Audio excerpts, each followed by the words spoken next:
গাড়িটির কিন্তু সামনে পিছনে এবং ডানে বামে সম্পূর্ণ প্রত্যেকটি গ্লাসই কিন্তু অরিজিনাল থাকছে। এর ভিডিওতে নিয়ে আসছে বাবু ভাই 2018 মডেলের একটি এলিয়ন।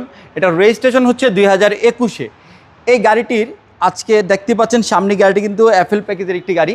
এই গাড়িটি কিন্তু সামনে সুন্দর একটি প্রজেকশন হেডলাইট রয়েছে এবং গাড়িতে কিন্তু বডি সেন্সর রয়েছে এবং এলিয়নের কিন্তু সুন্দর একটি গ্রিল রয়েছে, সম্পূর্ণ ফ্রেশ একটি গ্রিল রয়েছে কিন্তু।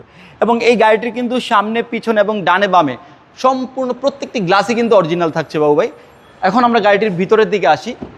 গাড়িটির ভিতরে কিন্তু বাবু ভাই বেজ ইন্টেরিয়র দেখতেই পাচ্ছেন এবং মাল্টিমিডিয়া ক্রুইজ কন্ট্রোলও আছে। এবং পিছনের যদি দিকে আসেন, পিছনের দিকে কিন্তু গাড়িটি এনাফ ফ্লেক্স স্পেস রয়েছে এবং এই গাড়িটি কিন্তু সম্পূর্ণ অকটেন ড্রিভেন একটি গাড়ি। এই গাড়িটির কিন্তু পিছনের লাইটগুলো বাবু ভাই সম্পূর্ণ টয়োটার যে অরিজিনাল যে লাইট থাকে এই লাইটই আছে এবং গাড়িটি অকটেন ড্রিভেন হওয়ার কারণে গাড়িটির পিছনে লাগেজ ক্যারি করার জন্য এনাফ স্পেস তো থাকছেই, দেখতেই পাচ্ছেন, এবং গাড়িটির পিছনেও কিন্তু বডি সেন্সর থাকছে। এখন আমরা গাড়িটির ডান দিকে আসি। বাম দিকের মতোই ডান দিকেও সম্পূর্ণ ফ্রেশ কন্ডিশন আছে, সিট কভারগুলো একদম নতুনের মতোই আছে। এই গাড়িটিতে কিন্তু বাবু ভাই push start, multimedia cruise control এবং আইডল স্টপ আছে এই গাড়িটিতে। এবং গাড়িটির ইঞ্জিনের দিকে এখন যদি যাই, মাইলেজ হচ্ছে 62,000, মাইলেজ 62,000 মাইলেজ আছে।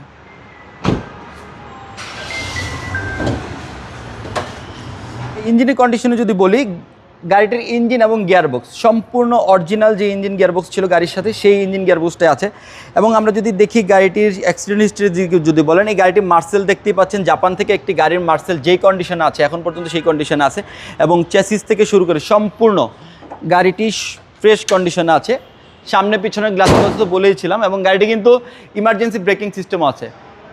আজকে এই গাড়িটির আমাদের শোরুমে আস্কিং প্রাইস 31 লক্ষ টাকা। এটা আমাদের আস্কিং প্রাইস, কথা বলার সুযোগ আছে। আর আমাদের শোরুমের ঠিকানা হচ্ছে 71/75 কাজী নজরুল ইসলাম অ্যাভিনিউ, এনআর কার ওয়ার্ল্ড, ফার্মগেট, ঢাকা। আসসালামু আলাইকুম।